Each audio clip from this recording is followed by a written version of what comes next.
Welcome into episode 138 of The Checklist, brought to you by SecureMac. I'm Ken Ray. And I'm August Trometer. Zombies are on the prowl. News of a WhatsApp vulnerability and a slew of updates from Apple. Anytime's a good time for an update with The Checklist, brought to you by SecureMac. News of a new exploit for Intel processors, like almost all of them since 2011, which probably means the one in your Mac. TechCrunch says security researchers have found a new class of vulnerabilities in Intel chips, which, if exploited, can be used to steal sensitive information directly from the processor. Reminiscent of Meltdown and Spectre, say hello to ZombieLoad. Now, before we get into the new vulnerability, can you remind people, August, about Meltdown and Spectre? Sure. And by the way, how weird is it that we're only finding out about this vulnerability, 8 years later? Well, that's a whole other thing that I wonder about, honestly. Has our technology gotten so advanced that, we're so... It's the Ian Malcolm thing, right? From Jurassic Park. You were so concerned with whether you could do something, you didn't wonder whether you should. And this isn't quite that, but we're standing on the shoulders of giants, right? We take whatever we had and just we can make that faster, we can make that smaller, we can make that better, but it's all gotten so advanced we can't always tell all of the potential vulnerabilities, hence our finding out 8 years later about this zombie thing. I think that's a perfect way to sum it up.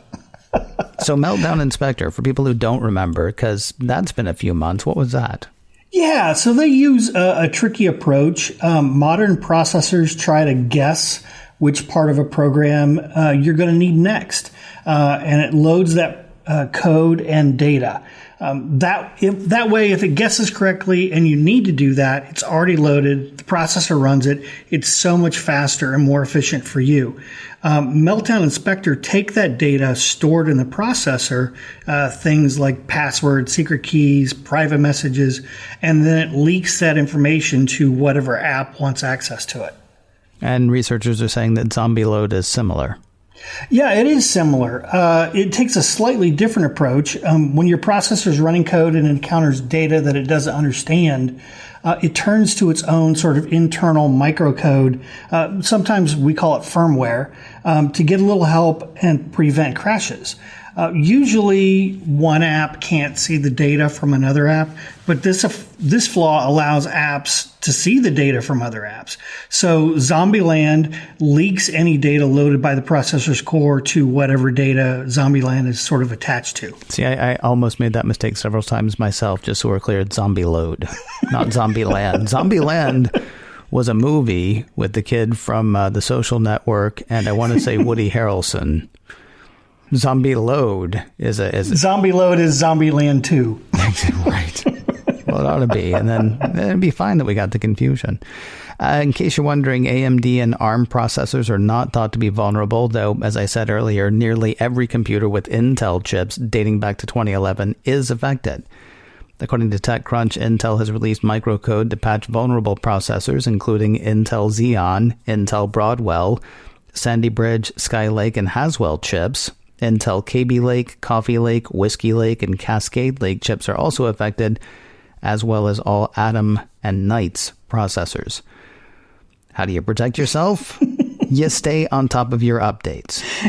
As it happens, Apple dropped a macOS update earlier this week, and it already includes the fix. Mm-hmm. So if you've updated to that, you're good. If you haven't updated to that, then do it as soon as you finish this show. Put that as number one on your to-do list. It's worth noting Microsoft and Google have also released patches, with more patches expected from other vendors in coming days. A separate piece from TechCrunch says the update will prevent an attack from being run through Safari and other apps. Most users won't experience any decline in performance, but some Macs could face up to a 40% performance hit for those who opt into the full set of mitigations. Don't let that stop you, because you're not going to do that. Opting into the full set of mitigations, I looked into it, not because I wanted to, but because I wanted to know what was involved. It's not easy. It's not easy to get the full set of mitigations here, which leads me to think that Apple doesn't think that the average user needs them. Yeah, the full set of mitigations is a whole bunch of command line jockeying. And honestly, if you're the average user, which, to be honest, that's most of us, you've really got nothing to worry about as long as you do the updates. If you're not the average user and you do need the full set of mitigations, then you probably have already taken the measures that you need to protect yourself. Basically, if somebody really wanted your data, this would be a way to get at it, but there are lots easier ways to hack into your computer. So, as always, keep your system up to date, take a deep breath, have a nice beverage of choice, and go about your day. Continuing on with the TechCrunch piece, like Meltdown and Spectre, it's not just PCs and laptops affected by ZombieLoad. The cloud is also vulnerable. ZombieLoad can be triggered in virtual machines, which are meant to be isolated from other virtual systems and their host device. Daniel Gruss, one of the researchers who discovered the latest round of chip flaws, said it works just like it does on PCs and can read data off the processor. That's potentially a problem in cloud environments where different customers' virtual machines run on the same server hardware. That is not going to be an issue for most of us, though if you host and run applications in the cloud environment, you'll want to know more. And there is plenty more to be found at the vulnerabilities dedicated site, ZombieLoadAttack.com.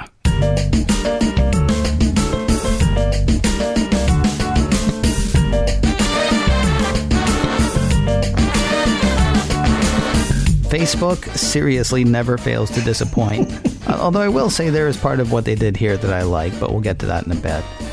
A piece from Apple Insider says Facebook-owned WhatsApp has disclosed a recent fix of a VoIP-related or voice-over-IP-related vulnerability that allowed nefarious parties to remotely install spyware on both iOS and Android handsets. I gotta say, I love the way that Apple Insider said that. They recently disclosed the fix, which pretty much means they recently disclosed the vulnerability. But, let's lead with the good news. What do you say? Discovered in early May, the piece says the now patched bug in the app's audio call feature allowed hackers to deliver a spyware payload to target devices, a process that worked even if the WhatsApp call recipient failed to answer. The good news, it took WhatsApp less than 10 days to patch the security hole once they found it. The bad news, how long the vulnerability was out there before good guys knew about it, is unknown. And now the really bad news, Facebook says hackers did exploit the vulnerability, installing an unknown number of malicious payloads, according to Apple Insider. How freaked out should people be? From something in the Apple Insider piece, it sounds like not very. Yeah, as long as you've done your updates, I think you're good for now. But who knows what damage has already been done? They don't know how long the vulnerability existed. That said, a lot of the investigation behind this points to an Israeli vendor called NSO Group. And they tend to work with governments to target mobile phone operating systems. And the bottom line of that is most of us aren't worth the trouble of a large government to try and target. But if you're Secret Squirrel or James Bond, you might want to look over your shoulder just a little bit more. Yeah, let's say, just to play the whole thing out, let's say I do have reason to worry. Maybe I am a spy. Maybe I'm a vocal activist. And that's the thing. I said earlier, we don't know how long it was before good guys knew about this. We can also have a sub-conversation if we want to about who a good guy is exactly, because this stuff is put together by governments. Most of us would think, or put together for governments, excuse me. A lot of us would think a lot of governments are the good guys, and yet, there are some places where somebody says, I've been thinking about this government thing, and suddenly they've got this on their phone. So, honestly, probably nobody who's listening to this show is going to be on whatever list these are going to be. But let's say, well, heck, August, let's just say I'm paranoid. How would I know whether I had been targeted? You can't. As a matter of fact, I was reading an article today lamenting the fact that if your Mac gets hacked, there are tools to detect that. But if your phone does, you're kind of out of luck. And that's just because of the way the iPhone is locked down. So I would keep an eye out both on battery and bandwidth usage. If your phone is continuously using bandwidth when you don't expect it to, or if your battery drains faster than usual, you might have a problem. Another thing you can do is delete apps you don't use. It sounds like common sense, but the fewer apps that you have on your phone, the fewer apps that could spy on you. And then bottom line, if you're really that worried about it, you can always reset your phone to factory settings and then start over. And that will take care of sort of any malware that's on it. So it sounds like what you're saying, too, is, well, again, like we said in the last story, is stay on top of your updates. Bingo. That's always a good thing to do, whether or not you think you're being spied upon or not.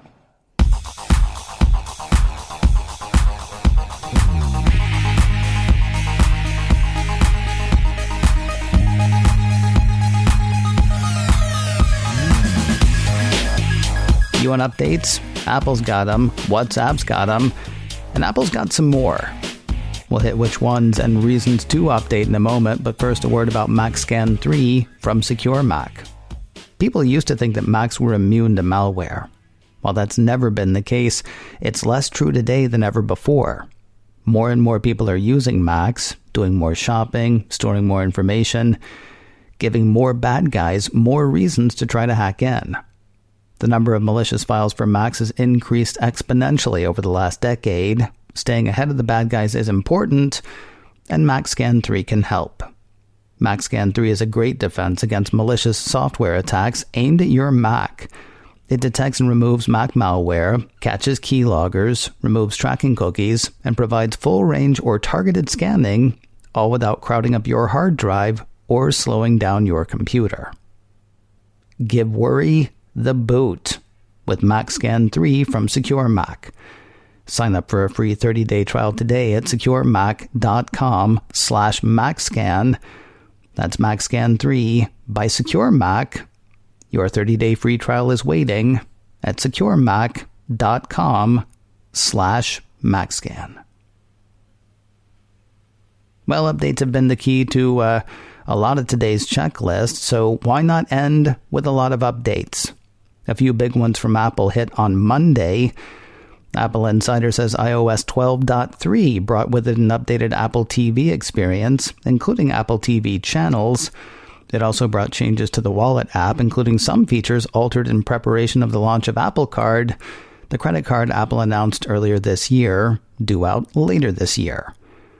Now, there are a couple of fun reasons to update. Why don't we hit some scary reasons as well? By my count, there are 23 security fixes left unfixed. August, which ones scare you the most? Wow, 23. How can I pick my favorite of 23 different security fixes? I think I'll go with Core Audio on this one. This is a really spooky bug. Every sound on your device goes through Core Audio, even web videos. And this bug allowed code to be executed when using Core Audio. So even if you went to a random website and there was a maliciously crafted video, it could possibly execute code on your device. I'm sorry, execute code to what? Execute code to then start listening in, or what are we talking about? To get data, to do whatever it wanted to do on your phone. Okay. Just arbitrary code at a very low level, for that matter. So there wasn't a whole lot of checking going on. Pun intended, this sounds like something I'd want patched ASAP. Thank you for owning the pun, by the way. I appreciate that. I hate when people make a pun and they say no pun intended. It's like, you practiced that in the mirror. You know that was intended. From extremely portable devices like your phones and your tablets to devices built for your desk or your lap, a separate piece from Apple Insider says Apple has released macOS 10.14.5. It adds AirPlay 2 support for sharing videos, photos, music, and more from your Mac directly to your AirPlay 2 enabled smart TV. Adds the ability to follow a magazine from the Apple News Plus catalog browsing view. It improves audio latency on MacBook Pro models introduced in 2018, and it fixes an issue that prevented certain very large Omni Outliner and Omni Plan documents from rendering properly. In addition to the added functionality, there are 26 security fixes. August, scare me into updating. Well, I could go with Core Audio again because that bug is in the Mac too. But this time I'm going to go with the kernel. And no, I'm not talking about chicken. Dang it. The kernel is essentially the heart of the OS, and this bug allowed code to be executed with kernel privileges. In other words, no sandboxes, no checking, no security. I mean, yikes. Nurse, get me 100 cc's of update stat. All right, here's the thing, because you said I'm going to go with kernel, and then you talked about kernel privileges. Again, not being able to order on the guys who are, making the potato wedges and such. What is a kernel privilege? That basically, the kernel is the lowest level of the computer for the operating system. So if it has kernel privileges, it has access to everything. Okay. So yeah, probably then you want to go ahead and make sure that's updated. Finally, we will end our trip down update lane on the wrist. Apple Insider says Apple has released watchOS 5.2.1. Apple's release notes say the update includes new features, improvements, and bug fixes. I know there are a couple of new faces, for example. And of course, there are security fixes as well. 18 security fixes, unless I lost count. Mr. Trometer, please freak me out. Well, to give you an idea of how much code is shared across devices, the watchOS has that same nasty Core Audio bug. It has the kernel bug, but hey, I've already picked those, so I'm going to spin the wheel of misfortune, and we get sysdiagnose. And I like this bug because it made me do the old face palm. Sysdiagnose is a low-level program designed to help diagnose system problems. Yet it had a bug in it that allowed arbitrary, and we know that means bad, code execution. To me, that's incredible. So, Vanna, give me an update. Let me ask a question really quickly, because if we don't get like the big skull and crossbones like you see in the movies, if our computer will turn on, if our computer will do what we want it to do, we sort of assume that updates aren't really nearly as important as people like you and like I've started to over the past couple of years, and certainly the guys from SecureMac think they are. There are a couple of new faces in watchOS that might be enough to get people to update because there's no other way to get them. There's the new TV app for, iOS. And so that might be enough to get people to update. Should Apple actually throw in a little something to get people to update every time? Obviously not money or things like that. But I mean, should there be just like, maybe just one extra whistle or one extra bell with every update to get people? I mean, it's the spoonful of sugar to make the medicine go down, right? I mean, should they throw in like the occasional, hey, here's something fun, so get this fun thing, and I'm going to slip you some medicine while you're doing that? I'm not saying that they shouldn't, but it sort of breaks the software developers' kind of internal mechanism for dealing with updates. The dots actually mean something. If it's after the second dot, it's just an improvement. If it's after the first dot, then there are, actually, let me restate that. If it's after the second dot, there's bug fixes. If it's after the first dot, there's generally some sort of improvement or new feature. And then if it's before any of the dots, then it's a big update. So like, when you went from like OS 10 to OS 10.1, that was a big update. And eventually we're going to go to OS 11 if they decide to go that route. But if they always added that little bit of sugar for that second dot number, then they'd be sort of breaking the rules just a little bit. That said, I encourage everybody to make sure that automatic updates are turned on for all of your devices, especially the automatic updates from Apple. You don't necessarily have to do it for apps, although I recommend that as well. But definitely the updates from Apple, make sure that the automatic updates are turned on. And then you don't have to worry about it so much anymore. So how often should you update your machines? 3 times a day? 3 times a day. All right, 3 times a day. I was going to go with 7, but that's what I'm hearing you say, August, is updates are fairly important. So good to know, and I'm going to take that under advisement. Hey, if you're looking for more security news and how-tos, the place to look is securemac.com/checklist. There you'll find notes not just for this show. The notes for this show pretty much are update. Stay on top of your updates. Keep updating your things. Update. You'll also find notes for shows that we've done in the past and, any future shows we do once they're no longer future shows. SecureMac.com/checklist. If you have a question you'd like to ask or a topic you'd like to hear us hit, our email address is checklist@securemac.com. The address again is checklist@securemac.com. And if you can't remember that, please do remember this. You're listening to The Checklist, brought to you by SecureMac. And we'll talk to you next week.